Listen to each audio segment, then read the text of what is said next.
Hello प्यारे दोस्तों, अध्यापक पात्रता परीक्षा 2025 की बाल विकास एवं शिक्षण विधि के क्रम में आज हम लोग संप्रेषण के भाग 2 को देखेंगे। संप्रेषण भाग 1 आपको वीडियो अपलोड हो चुका है, उसकी भाग 2 को देखेंगे। इसमें जो है हम लोग संप्रेषण के प्रकार को देखेंगे कि संप्रेषण कितने प्रकार के होते हैं। काइंड्स ऑफ कम्युनिकेशन को विस्तारपूर्वक चर्चा किया जाएगा। आपकी परीक्षा की दृष्टि से अति महत्वपूर्ण चैप्टर है। तो बच्चों, अगर आप चैनल पर नए आए हो प्लीज़ चैनल को सब्सक्राइब कर दीजिए, शेयर कर दीजिए, लाइक कर दीजिए। चलो बच्चों, देर न करते हुए अपने वीडियो को शुरू किया जाता है। वर्तमान युग में संप्रेषण में प्रजातांत्रिक दृष्टिकोण को महत्व दिया जाने लगा ताकि कक्षा में प्रजातांत्रिक वातावरण सृजित हो सके। अध्यापक का सभी बालकों के साथ समान व्यवहार रहे, चाहे वह निम्न या उच्च वर्ग का हो या किसी जाति अथवा लिंग का हो। कक्षा में उचित वातावरण बनाया जाना चाहिए और छात्र एवं अध्यापक दोनों सक्रिय रहने चाहिए, क्योंकि संप्रेषण के साथ सीखना भी जरूरी है, अन्यथा संप्रेषण व्यर्थ है। कक्षा में कोई बालक किसी विषय में अधिक सफल होता है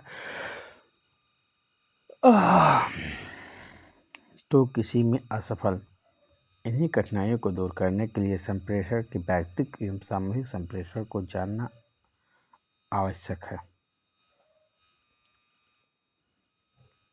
देखिए यहाँ पर संप्रेषण के प्रकार: शाब्दिक संप्रेषण, अशाब्दिक संप्रेषण, मौखिक, लिखित। अशाब्दिक में वाणी या आवाज संप्रेषण, आँख एवं मुख मुद्रा से संप्रेषण, स्पर्श या छूकर विभिन्न तत्वों को संप्रेषण किया जा सकता है। व्यक्तिगत संप्रेषण, इंडिविजुअल कम्युनिकेशन।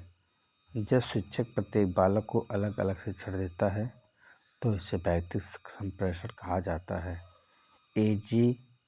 मेलविन ने व्यक्तिगत संप्रेषण की परिभाषा इस प्रकार दी है कि विचारों का आदान प्रदान अथवा व्यक्तिगत वार्तालाप द्वारा बालकों का अध्ययन में सहायता, आदेश तथा निर्देश प्रदान करने के लिए शिक्षक का प्रत्येक बालक से पृथक पृथक साक्षात्कार करना।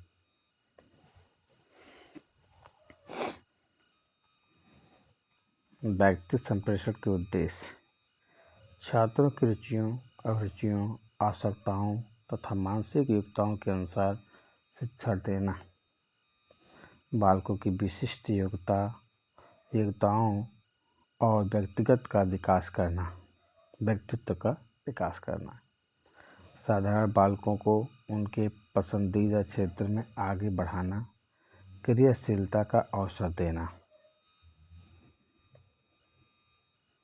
व्यक्तिगत संप्रेषण के गुण: इस विधि के अनुसार शिक्षा का केंद्र बालक होता है, अतः यह विधि बाल केंद्रित मनोवैज्ञानिक विधि हो।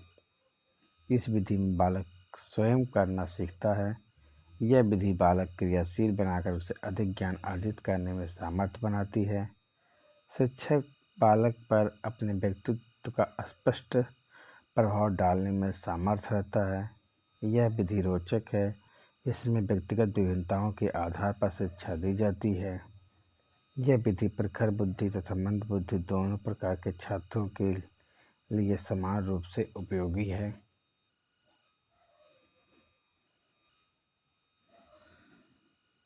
शिक्षक बालक पर व्यक्तिगत ध्यान दे सकता है। बालक की प्रकृति के अनुसार शिक्षा देने की व्यवस्था करती है। व्यक्तिगत शिक्षण शिक्षक में उत्तरदायित्व को बढ़ाकर उसे अधिक परिश्रम करने के लिए प्रेरित करता है। व्यक्तिगत संप्रेषण के दोष: यह विधि व्ययपूर्ण है। प्रत्येक समाज इसकी व्यवस्था नहीं कर सकता। प्रत्येक छात्र के लिए एक शिक्षक का प्रबंध करना असंभव सा लगता है। इस विधि के द्वारा बालक में सामाजिक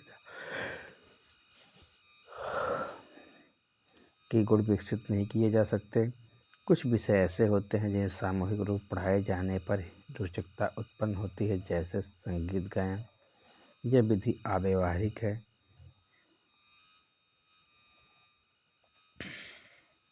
इस विधि के द्वारा बालकों में उत्तम गुणों का विकास नहीं किया जा सकता। बालकों में प्रेम, सहयोग, आत्मत्याग की भावना का उदय नहीं हो पाता। इस विधि में प्रेरणा, प्रोत्साहन और प्रतिस्पर्धा का सदैव अभाव रहता है। बालक के दृष्टिकोण को संकुचित करती है। अब देखते बच्चों, दूसरा है सामूहिक संप्रेषण, कलेक्टिव कम्युनिकेशन। सामूहिक संप्रेषण का अर्थ कक्षा शिक्षण है।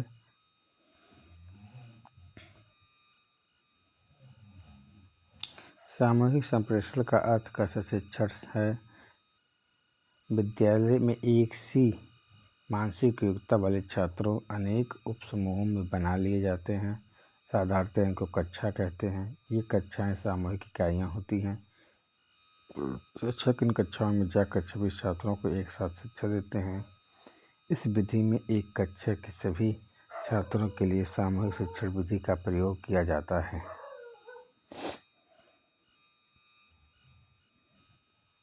सामूहिक संप्रेषण के गुण। यह विधि सरल तथा सस्ती है। इसी कारण यह विधि व्यवहारिक है। यह विधि छात्रों को व्यवहार कुशल बनाती है। बालक अनेक बालकों के संपर्क में आने के कारण अच्छे गुण ग्रहण करते हैं। इस विधि से शिक्षा देने में बालकों की तर्क शक्ति, कल्पना और चिंतन की शक्ति का विकास होता है। यह विधि नेतृत्व के गुणों का विकास करती है। इसमें बालकों के लिए पाठ्यक्रम, सहगामी क्रियाएं का आयोजन किया जाता है। यह विधि इतिहास, भूगोल, संगीत, कला तथा कविता के लिए उपयोगी होती है। इस विधि से शिक्षा देने में बालकों के अनुकरण की भावना उत्पन्न होती है।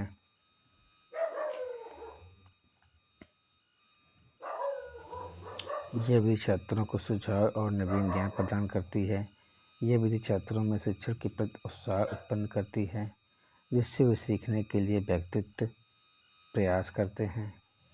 यह विधि बालकों की उत्तर देने की प्रवृत्ति को उत्पन्न करती है। कक्षा शिक्षण में बालकों के विचारों का आदान प्रदान होता है। इस प्रकार उनकी कार्यकुशलता में वृद्धि होती है। यह विधि छात्रों के लिए योग्य नागरिक बनाने का प्रशिक्षण देती है।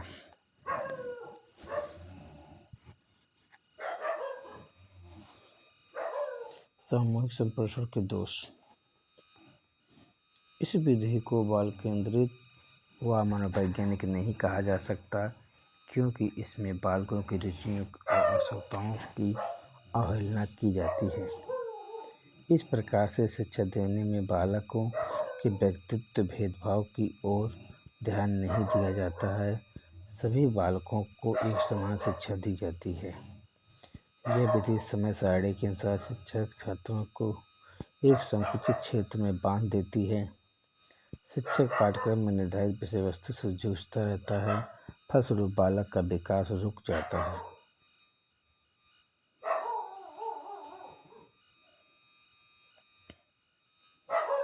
इस विधि में शिक्षक और छात्रों के मध्य संपर्क नहीं बन पाता है, क्योंकि एक ही शिक्षक अनेक कक्षाओं में पढ़ाता है। इस विधि में शिक्षक तो सक्रिय रहता है, लेकिन बालक निष्क्रिय रहते हैं। कक्षा के अधिकांश कमजोर छात्र चुपचाप बैठे रहते हैं। कक्षा में सभी बालकों को एक साथ एक विधि से पढ़ाने में बालक का हित नहीं होता है। मंदबुद्धि बालक पीछे रह जाते हैं।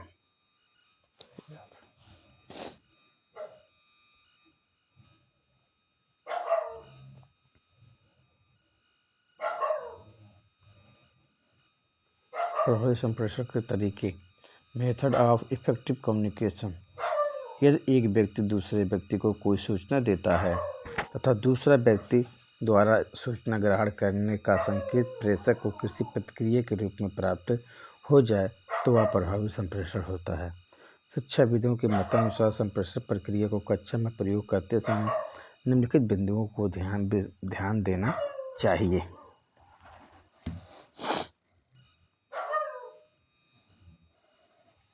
नंबर 1, उद्देश्यपूर्ण। प्रभावी संप्रेषण की यह विशेषता है कि इसमें शिक्षण के उद्देश्य स्पष्ट एवं विशिष्ट होने चाहिए, क्योंकि उद्देश्यहीन कार्य प्रभावी व संतुष्ट करने वाला नहीं होता है। अध्यापन आदेशात्मक न होकर निर्देशात्मक होना चाहिए। संप्रेषण आदेशात्मक नहीं होना चाहिए, अतः कक्षा का वातावरण कठोरतम तथा नीरसता से युक्त न होकर सरलता, सौहार्द, स्नेह तथा सहानुभूति से युक्त होना चाहिए। प्रेरणास्पद। संप्रेषण पूर्णतः प्रेरणास्पद होना चाहिए। वह उनके पूर्व अनुभवों पर आधारित होना चाहिए, साथ ही उनकी रुचियों प्रवृत्तियों को विकास करने वाला होना चाहिए। बाल केंद्रित। वर्तमान समय में शिक्षा बाल केंद्रित है, अतः संप्रेषण भी तभी प्रभावी हो सकता है जब वह बाल केंद्रित हो, अर्थात उसकी व्यक्तिगत विभिन्नता को ध्यान में रखते हुए उसकी सहभागिता के साथ अध्यापन किया जाए। सुनियोजित। संप्रेषण सुनियोजित ढंग से अर्थात भली प्रकार से योजना बनाकर पूर्ण किया जाना चाहिए। प्रजातांत्रिक पद्धति पर आधारित।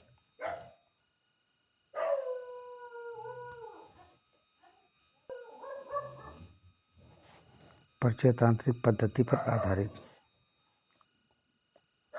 वर्तमान युग में संप्रेषण में प्रजातांत्रिक दृष्टिकोण का महत्व दिया जाने लगा है, ताकि कक्षा में प्रजातांत्रिक वातावरण सृजित हो सके। अध्यापक का सभी बालकों के साथ समान व्यवहार रहे, चाहे वह निम्न या उच्च वर्ग का हो, किसी जाति या अथवा लिंग का हो।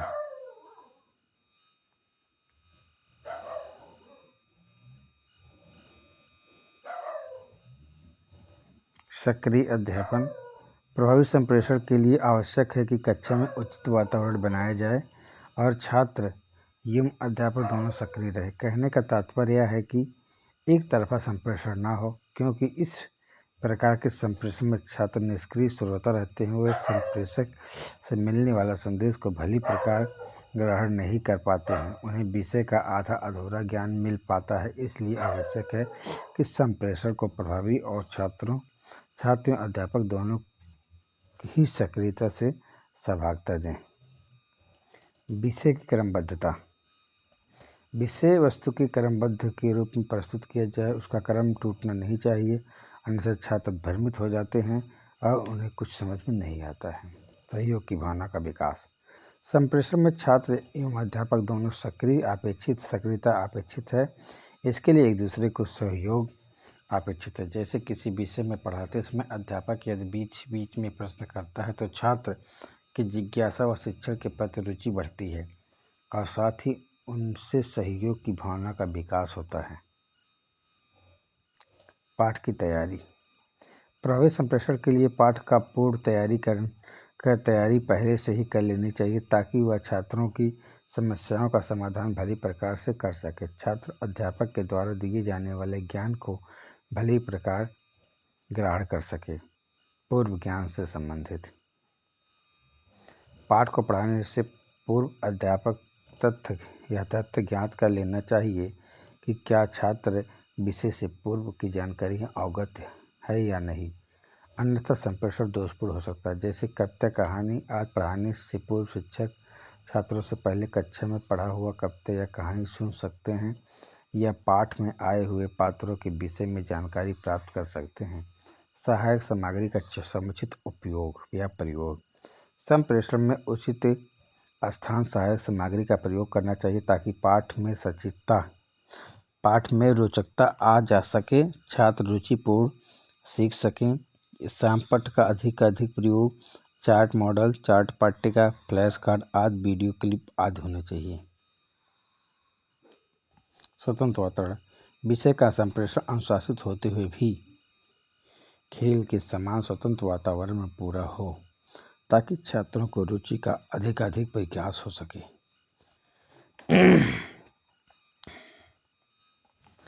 आत्मविश्वास की जागृति। संप्रेषण की अच्छी तैयारी अध्यापक में आत्मविश्वास जागृत करता है। आत्मविश्वास के साथ पढ़ाया जाना बालक को पूर्ण ज्ञान प्रदान करता है। साथ ही छात्रों को विविध समस्याओं का समाधान भी अध्यापक के द्वारा भली प्रकार से किया जा सकता है। अध्यापन उपचारपूर्ण होना चाहिए। जब हम छात्र को कुछ सिखाना चाहते हैं, उसे संप्रेषण के द्वारा जो ज्ञान संदेश दिया जा रहा है, यदि वह छात्र उस ज्ञान को भली प्रकार ग्रहण नहीं कर पा रहा है, तो ऐसी स्थिति में उपचारात्मक शिक्षण द्वारा अध्यापक छात्र की इस कमी को दूर करने का प्रयास करता है। कमी को क्रियाशीलता एवं छात्रों को अपनी बात कहने का अवसर। बच्चों के बीच रहते हुए यह अनुभव किया जा सकता है कि वे क्रियाशील रहते हैं। वे हर समय कुछ न कुछ करते दिखाई देते हैं। अतः यदि उनसे ऐसे विषय पर चर्चा करें जिससे वे परिचित हों, जैसे मेला, हाट, बाजार आदि, अपनी बात कहने के लिए बड़ा उत्साहित दिखाई देते हैं। इसलिए संप्रेषण के समय अध्यापक छात्रों से प्रश्न करके बातचीत करके शिक्षण के प्रति रुचि व लगान जागृत कर सकता है।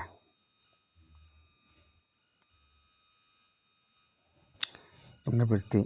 एक व्यक्ति द्वारा दूसरे व्यक्ति को सूचना या जानकारी दी जाती है और दूसरा व्यक्ति समझ लेता है तो वह संप्रेषण कहलाता है। शिक्षण की समस्त प्रक्रिया विभिन्न प्रकार से ज्ञान, बोध एवं समझ विकसित करने के लिए की जाती है। अतः ज्ञान की संरचना शिक्षण के स्रोत एक महत्वपूर्ण संरचना है। इस प्रकार का शिक्षण प्रणाली में शिक्षक छात्र दोनों ही सक्रिय रहकर अंतःक्रिया करते हैं। इसलिए प्रभावी संप्रेषण का शिक्षण में विशेष महत्व एवं आवश्यकता है।